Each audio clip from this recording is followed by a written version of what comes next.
If you enjoyed the channel and our video content and would like to support us, you can do this in a couple of ways. You can sign up to our Patreon site, which is a monthly subscription to one of our 4 tiers, each giving you something different from early access interviews up to exclusive unseen footage. There's also the option of a one-off donation via PayPal, which allows you the option to donate an amount of your choice. Both options really help to keep this channel going and to continue putting out regular content for you good folk. So please take a look at aircrewinterview.tv/donate, and I thank you in advance. Thank you and enjoy.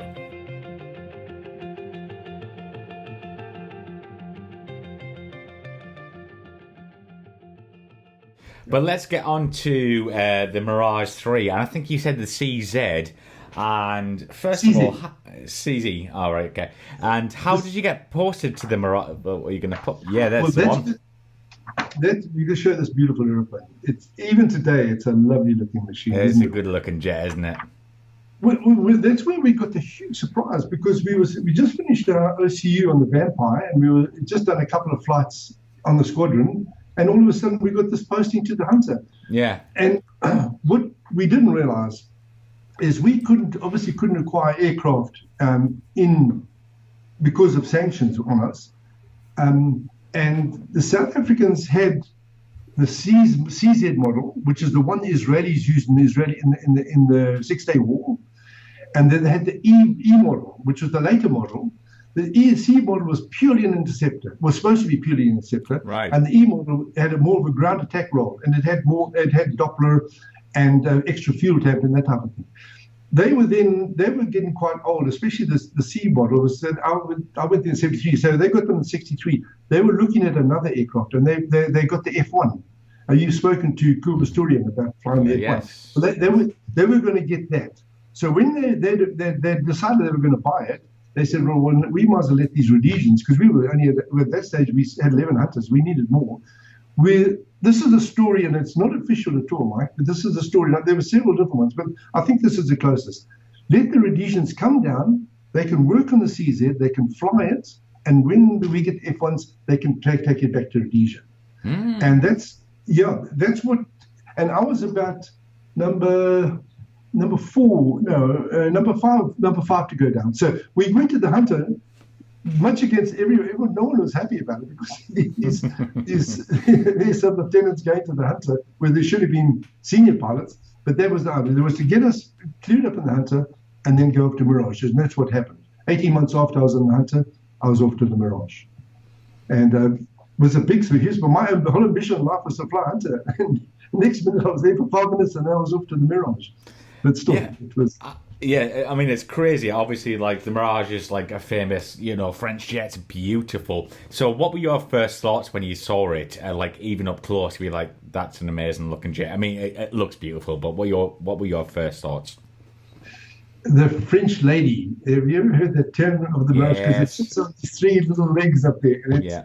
And to look at it, it's just a beautiful looking aircraft. It really is. And in fact, the Hunter came down shortly after I went on the squadron, and the poor old Hunter looked quite squat with its tanks and everything, whereas the Mirage was sitting up there with its supersonic drop tanks. It was a lovely looking airplane, beautiful. And it's the fighter pilot's fighter. You strap it on, and go and fly, a bit like the Hunter as well. Absolutely. Yes. Yeah. And can you talk us through some of your ground training on the Mirage and how it differed coming from the Hunter? Because obviously, I'm guessing you're a generation up now. So how did that change for you? It changed in a lot of ways, because the aircraft is quite, at that stage, it was very different from the Hunter, without the tail plane, and you've got this huge complex aileron affair going on elevon going on with elevator, and it's a huge big mixer in there, and but it was a bit of interesting, because we happened to be the last 2 pilots to be trained on the squadron, and we'd come down from an operational squadron in up north, and then down to South Africa, and things were routine, because it was basically a peacetime air force. So the training was much the same, in that we did the ground subjects, and then we now had a 2-seater to go flying. But we did a lot of similar time in between time, because our Mirage is a bit of a handful, especially at that stage. I think I'd less than 600 hours. It wouldn't be that much, probably 500 hours. So we were very inexperienced pilots to go onto the Mirage. And then it just took a progression, which is a lot's probably slower than it did for us in Rhodesia because we had to be operational. But the role of the aircraft the primary role was interceptor. So we worked a lot with radar and the ground GCI, ground control intercepts. And then we moved on to ACM. And then we would go on weapons camps to different parts of the country, to Bloemfontein, and we would go to Cape Town for air-to-air gunnery and down to Durban for supersonic training.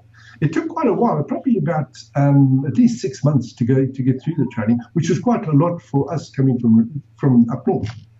But all the time we wore Rhodesian uniforms, which proved to us we went down basically as diplomats, not as seconded. So it proved to us that we were supposed to be probably taking these back. At one stage, we did another Rhodesian guy, and we took 2 Mirages down to Cape Town to do flying against radar tracking guns, which was another interesting. At that stage, that's what caused all the damage in the Yom Kippur War with against the Israelis.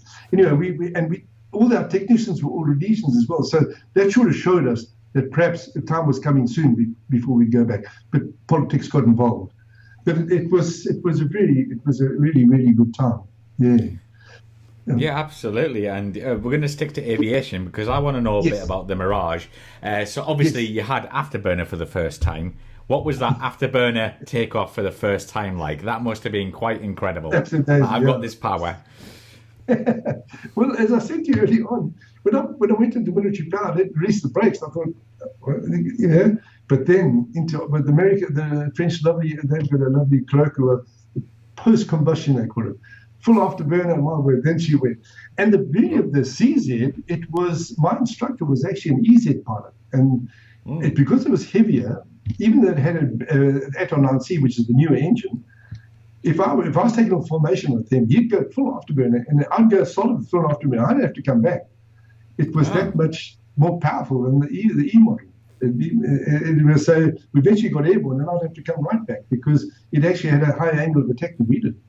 But yeah, it was a hot rod, it really was.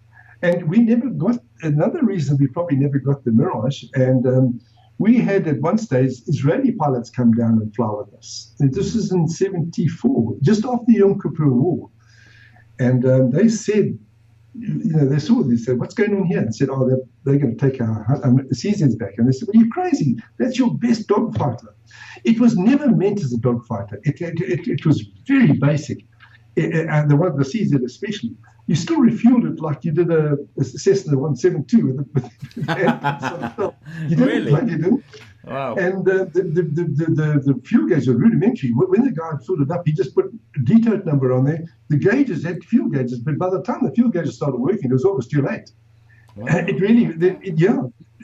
we nearly lost an aircraft because the technician forgot to put the fuel in, but he still put the numbers up. He got the aircraft through, and the guy nearly lost the aircraft. But anyway, it was understandable because the whole object was to get airborne and climb to a level, had rocket assisted if they needed it, accelerate, shoot down a Bear bomber, and then get picked up on radar on GCI. Well, they were vectored on GCI, get vectored down again on GCI to GCA and land. It just had an ADF. That's what it had. It was a Tiger Moth on steroids. It really was. Oh, I like that. That's a great set. I'm gonna use that one. I'm nicking that from you. Mirage 3, Tiger Moth on steroids. That's brilliant. Because it was basic. It actually basic. You strapped it on and you went like blazes, Yeah. Yeah. So, what was the cockpit like? Like, was it comfortable for you? Out of this world. It was coming out of the Hunter. Everything was right there. It had a whole early warning panel, master water caution panel. Whereas the Hunter, you had to look around to see where all your lights were. The stick was right on your. That's where I got the idea of having my Hunter stick drop, because the stick was right there. It was very heavy. It was power controlled, but heavy because I think there was so much power on the elevons that you could bend the airplane. Now, doing rolls, you had to tell the guy if you were taking something for a ride and say, "Listen, you're going to stand by because I'm going to roll this thing," and it rolled so quickly. It was really powerful, but very comfortable. Everything was ergonomics were ideal. It was really, really good airplane. Size-wise, I just made it, sort of thing, It was just... You were just fitting in there. Yeah, but it was snug. Yeah. And what was it like going from? Were you wearing RAF kit from the Hunters, and then you went to French kit? How did that feel like going from the French helmets, I guess, from the RAF helmets? We didn't actually. They were using RAF stuff. I used exactly the same helmets. Our flight suits and everything were exactly the same. I did go solo in a suit like that, which is all encompassing. I know that shows, but there was a G suit come flight suit. We didn't actually fly those. We flew generally after I'd gone solo with a normal Nomex check and a G suit on underneath. But the helmet and everything was the Mark 1, I think it was, all the same. Later, when they got the F1s, they got the modern headset, I think, because they probably was incorporated with their weapons control system or something, I think. But basically, ours was the same. Yeah. That's really interesting. And let's talk a bit about the strengths and weaknesses of the Mirage and how you felt flying the jet. Well, certainly the strengths with the acceleration, obviously. It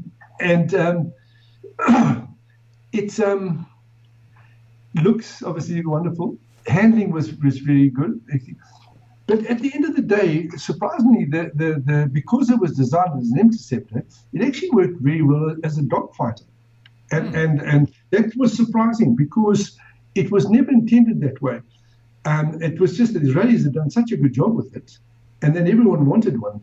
But when we came to dogfights, if you flew the aircraft correctly, it was, and I think one of your other Mirage guys talked about it, because you're always trying to generate this overshoot. Mm-hmm. And with that drag from that delta, as long as you didn't let it bleed off too much, he couldn't slow down. My first kill was against an F1. We were up in a 2 versus 1. Yes, up against a 2 versus 1.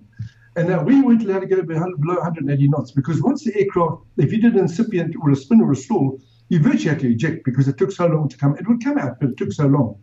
So we weren't allowed to fly below 180 knots in a fight. But the F1 could go down to 125. So I thought, well, we're done now, because you had flaps and all sorts of things. The Mirage 3C's got nothing. It's just got a wing and controls, no flaps, forward and slats, which is 2,000 air. Anyway, we went into this fight, and I was the bogey was this F1, and I was on the starboard side, and my lead called me, so we got a bogey at 6 o'clock, break right. So I broke right, and almost immediately he slid high. He said, you can reverse. And this chap couldn't slow down. I pulled into a brake, unloaded, and he said, reverse. I reversed, and there he was, my first killer. He was also new in the aircraft, but if you handled it correctly, and I went up with good fighter pilots, I think I might have mentioned one thing, Dick Lord, and he's been mentioned in your program as well. Yes. He's an amazing bloke. And when I first went to the squadron, we had a while before we flew, and he was going up on a 2 versus 1. And I asked him if I could just jump in the back seat, and he was a bogey. And amazing, absolutely amazing. Bogey should never win the fight. It should be maybe a stalemate, but never a win. He just took him out 3 times in a row. But that's sort of flying. And going up with those guys, and I went up with another chap.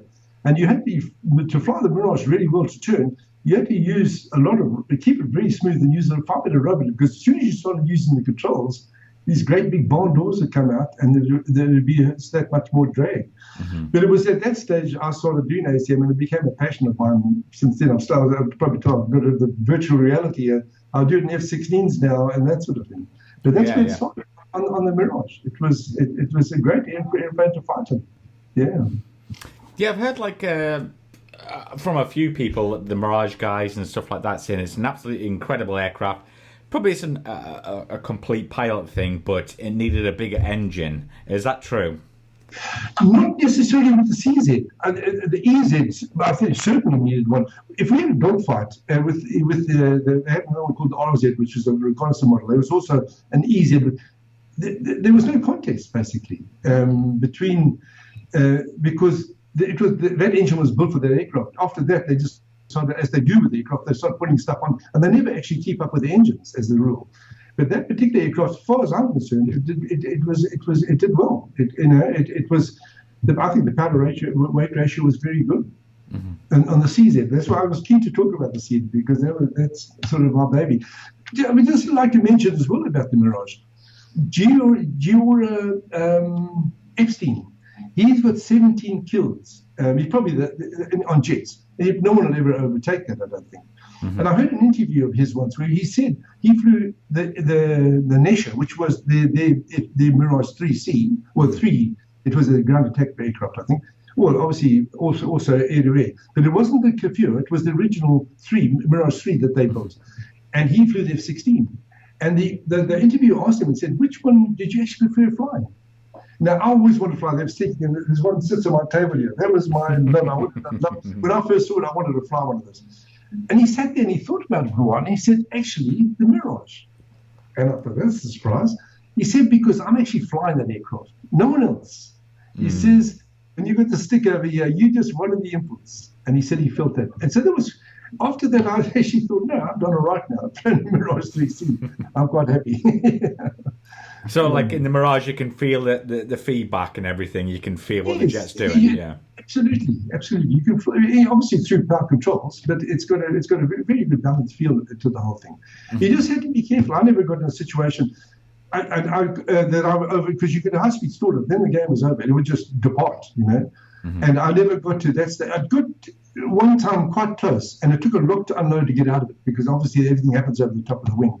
But I went up with a chap, and he actually flew to 0 the speed. Oh. He went over the top in a fight, and he just let it fall. As long as you didn't do anything, it came out of it again. It was watching the gauge like that.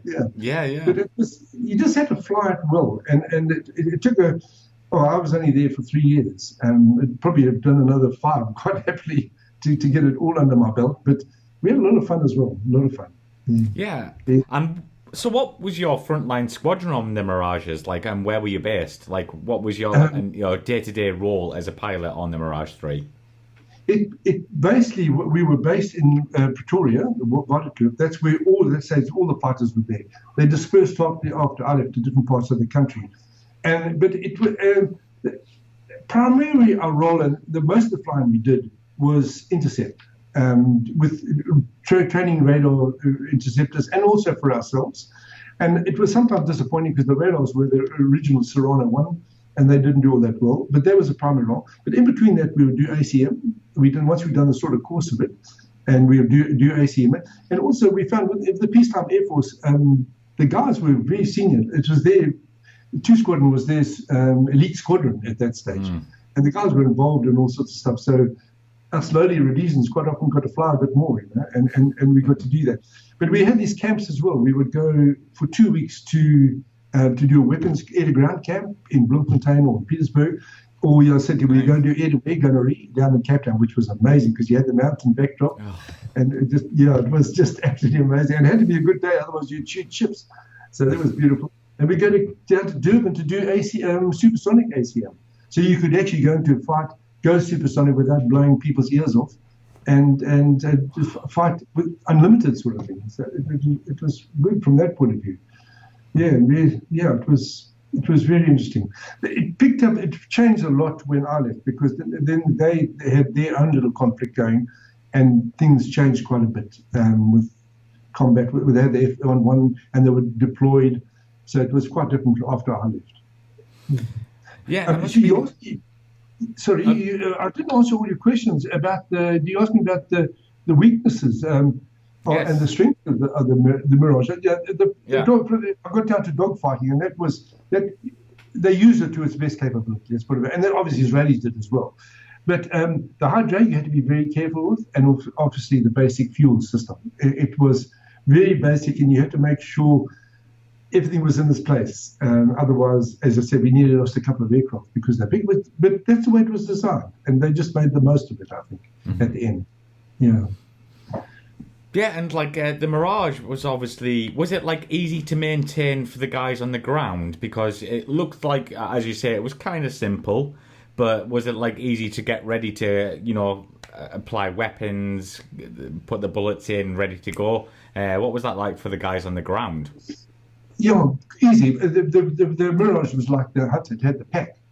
So the gun pack wasn't a problem. They just drop one and put another one up. Other ones were fitted fairly easily. It didn't have an awful lot of weapons. We had a couple of missiles. We had air-to-ground missiles, but we never used them. And we always flew the Sidewinders. We'd practice using the Sidewinders. But yeah, very easy to maintain. They also, the South Africans had ORPs, much like you guys in operational platforms. Yeah. And there they could just plug it in and press a button and away you went. Once again, we never did that, but they were available if it was required down there. Mm-hmm. Now, it was very easy aircraft to maintain, and all that complex stuff. The French obviously did a good job with it because it really worked. I remember very few problems. And the engine was actually even simpler than the Hunter. They had afterburner, but it didn't have bleed valves and that sort of thing, which the Hunter had. It was a nice engine. And I think the only problems that I mentioned was the radar. Our guys spent a lot of time working on the radar to try and keep it going, because it was our main role, if you want to call it that we had to have a radar. And it was very, at that stage, I say the Serrano 1 was very basic. We could only lock on at about 8 miles. Yeah, and did you guys in the South African Air Force work with the French a lot? Did you get the Mirage pilots coming over or any interaction there? No, not while I was there. The only French, we had one guy, a technician on the squadron, and he was mainly dealing with the technical side. And I used to get the local military attaché. I don't know, he and I he used to come out and fly and do his instrument flying to keep up his license. And the little French guy would come out and sit in the back and he would fly. That was about the only... For us, honestly, there's rallies with the guys. So there's a story behind that, which I won't go into, but they taught us a lot because when I talked about the drag of the Mirage, and they used to say we used to practice this egg. You probably never heard of the egg. If you do go into the merge, you climb up because you get the best turn at the top, apparently. So what you want to do is that the bloke who gets to the top the most can turn the best and come down. We got our ACM notes from the Australians, in fact, Australian Mirages. But the Israelis said, no, you don't want to you don't go up to, just climb up to your best turning speed and hold that. And even though the other guy will be above you, he thinks he's winning. But once you've got your best turning speed and performance, once he comes down, he can't hold you. We learned a lot from them, and also with multiple combat stuff as well, because they told us that they just had to, if they went to fight two of them, they would come up against multi-aircraft, and then they had to split. And what they also had to do is when they were fighting their various other people, they had to watch each other, and they would debrief on that when they got on the ground. I thought you could have turned bit faster there. Meanwhile, he's fighting his own guy there. It was an amazing experience. It really was, because they had to. The good thing about it, though, is the South Africans, one of our Rhodesians flew with them, but the South Africans flew with them, and the South Africans did all right, considering they were peacetime Air Force, which was interesting. Yeah, but that was a huge learning experience for us there, having them there. Absolutely. Yeah. And did you ever, before I move on and finish up the Mirage part here, Steve, did you ever get to work with the RAF yourself? No. We were on the nose, I think, at this stage. The only people, that's why we didn't have dissimilar stuff or anything like that. Even the South Africans had no communications with anyone else at that stage. The closest we had to the RAF were Javelins. They were based in Zambia. Yeah, that was all the closest we had. Yeah, the experience the guys, listen to the guys now with Russians going out there and the RAF and French, the similar stuff must be amazing. Something like Red Flag. Yeah, it's crazy all the things going on at the moment. Yes. But you've kind of shared a few memorable stories, but I want a few more from you, Steve, from your time on the Mirage 3. You have to have a couple of there for our viewers. Well, the first one would be interesting. It was with the British. We were flying a formation of 4 aircraft down to Durban one day to go and do our weapons training. And 006 or 004, the Concorde, was doing hot weather trials. And we knew he was there. Anyway, when we were flying down, we could hear 004. It was Brian Trupshaw. And anyway, as we descended, he came onto the Durban frequency. We'd actually beat him down there.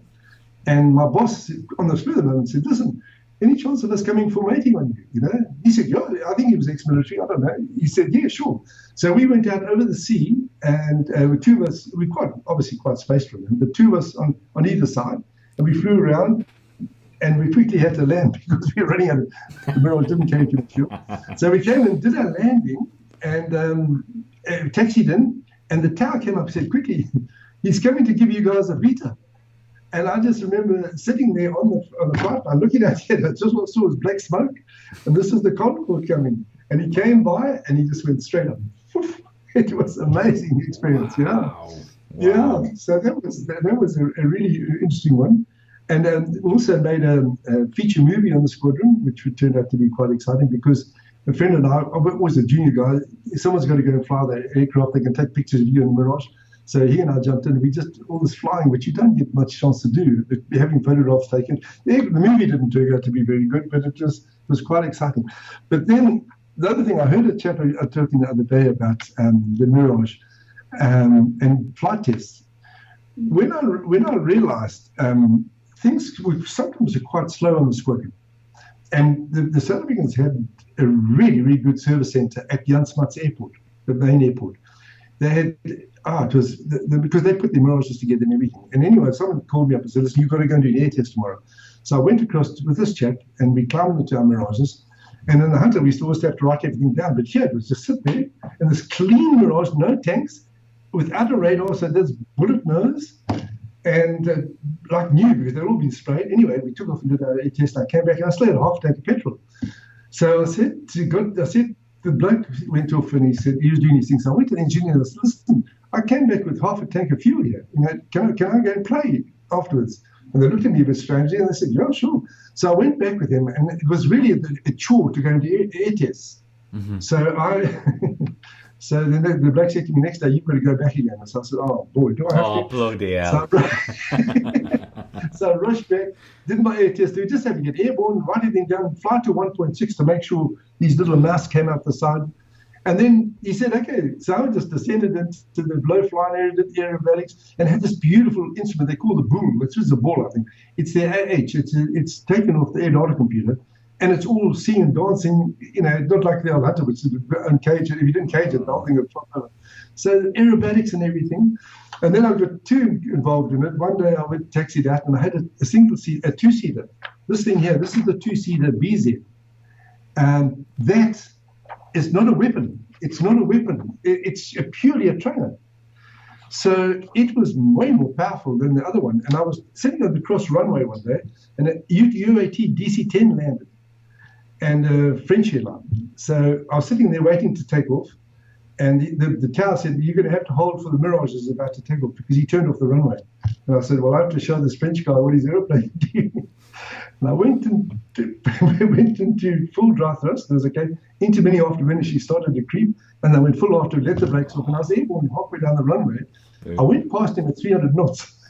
Oh, did you? And then I went straight up. And that was fine. And I couldn't hear him what he said because he was now in ground frequency, but I'd like to have known what he said. But as I turned out, it all went quiet. Now I'm over Joburg now. It's under 20,000 feet. Look down and I'm supersonic. Now, you know what happens when you get supersonic. And the money that's involved there, well, I just went, and I quickly did my test, came back and landed, and I expected the book to be, as it turned out, they have so much mining going on around there. The boom that you heard at 20,000. So you didn't get in trouble. Nothing was heard, but I was petrified. Wow! I mean, what a story. Yeah. No, it was good fun. Yeah. I mean, that's incredible, Steve. But our viewers are going to absolutely love that. But before we get into the personal questions here, how many hours did you get on the Mirage 3? It's about 550. Once again, nice. It was in 3 years, yeah.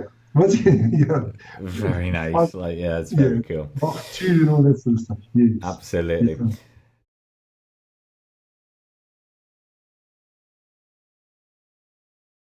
So we're going to get into some personal questions here. Obviously, you're an author, so can you tell us about the books you've written to date? Because one's The Joy of Flying, which I think... Are you donating to conservation for the Hunter at the moment? Not so much that. The Hunters all looked after. Those Mirage 3Cs that I flew, the later models, the E models, were all converted to Cheetah. And the early C models basically were just dumped. And I've got horrible pictures of them sitting in a park. And it really upsets me because these aircraft have done such an amazing job. Even the Israelis don't. Some of them don't look after them. And I've written... But, anyway, that's what I like to preserve. A couple of them are sitting under open hangars, and they are being looked after to some extent. But I would love to be able to put more money towards maintaining them so they're not discarded. And they were from a previous regime, so for the new regime doesn't feel the same way about them that perhaps we do, sort of, at this stage. But thankfully, the book came out. It was based on that story of my father getting the beat up. It went onto Facebook, and people just kept on writing, especially the South Africans. And eventually, they got it printed, basically. So this is that came out here. The Joy of Flying. The Joy of Flying, yeah, absolutely brilliant. It looks like a hardcover there, Steve. Is that? This one's a hardcover. It's Kindle hardcover and softcover with Amazon, and it's just stories. All those stories, some of the stories I've spoken about today, and other ones, and it's just about. Not about, there's a little bit of war in there, but most of it's just about fun and flying, And because I was a technician, I can understand some of the technicians that really enjoy that, because I try and put them in the seat, if you want to call it that, so they can feel what it's like to go through the whole motion. Some of it's more interesting than others. There were a couple of unusual times, but mostly just about the joy of flying. It really was, yes. Absolutely. Yeah, and I started off with these ones, actually. This is the Hunty, the jet fighter. It was about my aeroplane. I was trying to raise money to get it flying. I had 4 published. They would never raise the money to get mine. Would have cost $1 million. But the thing I was most chuffed about, I mentioned when I wrote to you that I met Neville Duke. Now, he was obviously a hero of mine, Navy First Hunter. I met him at an air show at Kemble when I launched my first book, and the greatest satisfaction, I became a friend. I used to correspond. But this was a full-page advert in an Australian magazine. Oh. And that is his book, Test Pilot, with my one underneath. And I sent that to him. That is pretty cool. It's lovely, yeah. Absolutely fantastic. And Fly Past magazine were very good with my books as well. They always gave me a bit of a blur. But it's been fun. I do the painting and all that sort of stuff as well. So... Yeah, absolutely. So where can our viewers find those books online? Have you got a website? Where can we just direct our viewers, and I'm sure they're going to pick one up. These, unfortunately, they're sold out, and my publisher doesn't do. I haven't done one for a fairly long time now. I want to go back online. I've got a website. It's just www.huntythejetfighter.com. That's it, huntythejetfighter.com. And I hopefully, if I start painting again, I will produce some more books. This one's just on Amazon. The Joy of Flying, Steve Murray, basically. Yeah, that was so that's been a bit of a pastime in my overnights when I was flying for Qantas. So tell us about we talked about it earlier, but your connection with the Hunter with the Perth Aviation Museum, is that correct? Yes, they've got a really good museum. They've got a Lancaster, which they restored, and the same team that do Lancaster, is restoring my Hunter. And they do an amazing job. In fact, at one stage, one of the guys walked past and said, I think you should fly this thing, Steve. They've taken all the panels off. They've taken it because they want to get rid of all rust. And they don't compromise the aircraft structure at all, because they say in 20 years' time, if someone wants to fly it, they want to take something apart. They can actually get it flying again if they wanted to. Not that they want to. But, I was hoping they would keep it in my colours of my jet. Can I bring my jet across? Bring it across, Steve. Yeah, you grab it, mate. It's a 32nd scale. That is incredible.